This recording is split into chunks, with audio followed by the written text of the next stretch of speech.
안녕하세요. 시큐리티 리더 실입니다.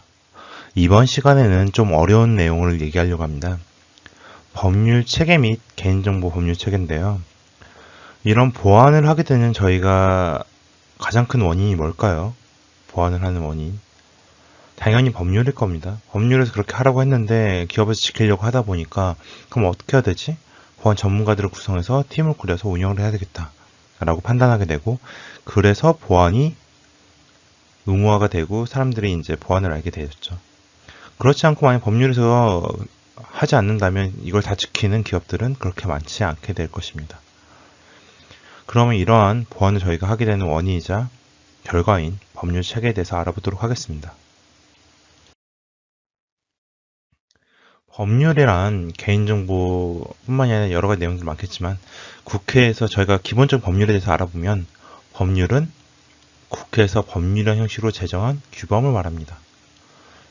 그래서 우리가 말하는 일반적인 법은 다 이 법률이고요.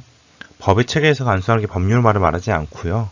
좀 다양하게 있습니다. 그래서 상위법, 하위법이 존재하고, 가장 상위법인 헌법부터 규칙까지의 전부를 법의 체계로 인지하게 됩니다.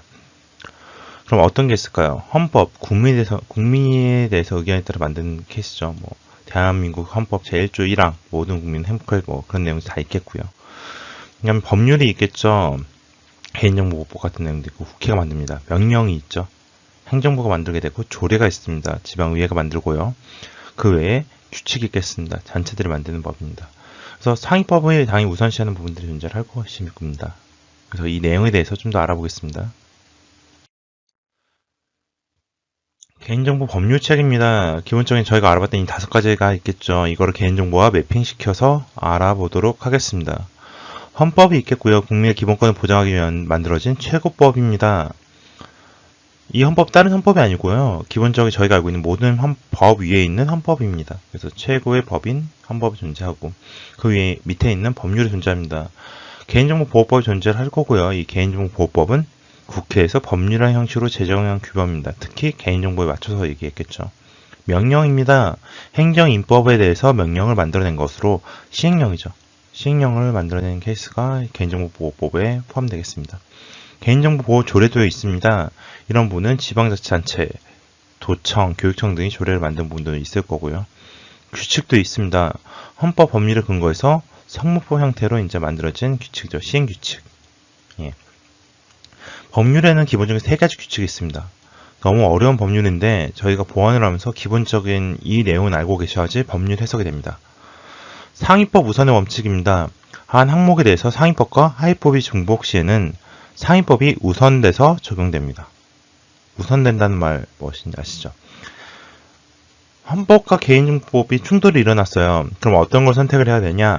그럼 당연히 헌법이 우선시돼야 됩니다. 그리고 두 번째는 특별법과 우선법의 원칙인데요. 일반법인 개인정보보호법과 특별법인 정보통신망법이 존재합니다. 그런데 이런 부분에서 만약에 상충된 내용이 있다라고 하면은 당연히 그 정통망법에 적용된 대상들은 특별법인 정통망법을 따라야 됩니다. 특별법이 일반법에 우선시 적용되니까요. 그리고 신법 우선의 원칙이 있겠습니다. 신법 우선의 원칙이라는 거는 과거의 법과 신규의 법이 있다. 너무 당연한 얘기지만 11년도에 제정된 법이 있고 15년도에 제정된 법이 있습니다. 개인정보보호법 같은 경우는 계속 발전돼 왔으니까요. 그럼 11년도에 A라고 했는데 15년도에 B라고 했다. 그러면 당연히 B를 따르셔야 됩니다. 바뀌었으니까요. 예, 그래서 과거법과 신규법의 공존 시에는 신규법을 우선시해서 적용하도록 한다라는 내용입니다. 개인정보 법률의 유형입니다. 일반법으로서 이제 개인정보보호법, 전자정보법, 주민등록법 같은 내용들이 있겠고요. 개인정보보호법 같은 경우는 일반법으로서 전체적인 개인정보에 대한 내용을 담고 있습니다.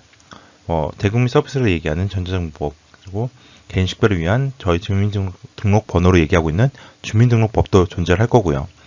그 다음에 초등등 교육법에 되어 있습니다. 교육에 대한 내용이고요. 초등학교, 중학교 등의 교육에 대한 사항들을 법률로 지정하였습니다. 그 외에 교육정보 시스템에 관한 운영 등에 관한 규칙도 존재하고요. 의료법도 존재합니다. 응급의료에 관한 법률, 응급상황에서 응급치료를 받을 수 있게 하는 부분도 존재할 거고요. 금융 쪽, 신용 쪽도 보호법이 많습니다. 전자금융거래법이 가장 기본적인 전자거래에 대한 안정성과 신뢰성을 확보하는 법률로서 제일 많이 금융에서 적용받고요. 금융실명거래 법률도 있을 거고 전자상거래법도 존재합니다. 정보통신망법에서는 제일 많이 알고 있는 정보통신망법, 정보통신망을 건전, 안전하게 이용하도록 환경을 조성하는 법률입니다. 일반법인 개인정보보호법 위에 이런 분야별인 특별법에 따라서 각 분야의 특성에 맞는 법률 대응을 해야 됩니다. 아까 얘기했던 바와 같이 기본적으로 인터넷 서비스를 제공하는 업체들은 정보통신망법을 다 적용을 받게 되는데요. 그러면 개인정보법도 지켜야 되겠지만 정보통신망법을 우선시해서 지켜야 되는 기준이 생기게 됩니다. 지금까지 법률과 개인정보 법률책에 대해서 알아봤었습니다. 그럼 퀴즈를 통해서 해당 내용을 좀 더 상세히 알아보도록 하겠습니다. 일반법으로서 전체적인 개인정보에 관련된 법률로 최근 데이터 3법에서 개인정보에 대한 많은 내용이 통합된 법률, 일반법 중에서 개인정보를 다루는 가장 유명한 법이죠. 최근 데이터 3법에서도 뭐 신용정보법이나 그런 법에서 정통법법에서 전체 다 이관되고 통합되기도 했고요. 바로 개인정보보호법입니다. 그래서 이제 저희가 이 화면이 law.go.kr이라는 화면인데요. 법제처 가서 확인하시면 이런 내용들을 전체 다 확인이 가능합니다. 그리고 이건 프라이버시 사이트죠. privacy.go.kr. 그래서 개인정보를 공부하시는 분들은 이 주의 사이트는 끊임없이 들어가셔야 됩니다. 왜? 계속 바뀌고 지정돼서 변형이 안 되는 방식은 아니니까요. 이 강의 들으신 분들은 단순하게 자격증을 따시려고 들으시는 분들이 아니고 보안을 하시려는 분들이기 때문에 이런 사이트들에서 자주 접속을 하시고 내용 확인하셔야 되고, 나중에 컨설팅을 하시거나 아니면 내가 보안 담당자가 됐을 때도 이런 법률에 적용 받냐 안 받냐는 직접 이런 사이트를 확인하셔서 판단하셔야 될 것 같습니다. 지금까지 법률 및 개인정보 법률책에 대해서 알아봤었습니다. 오늘도 좋은 하루 되세요.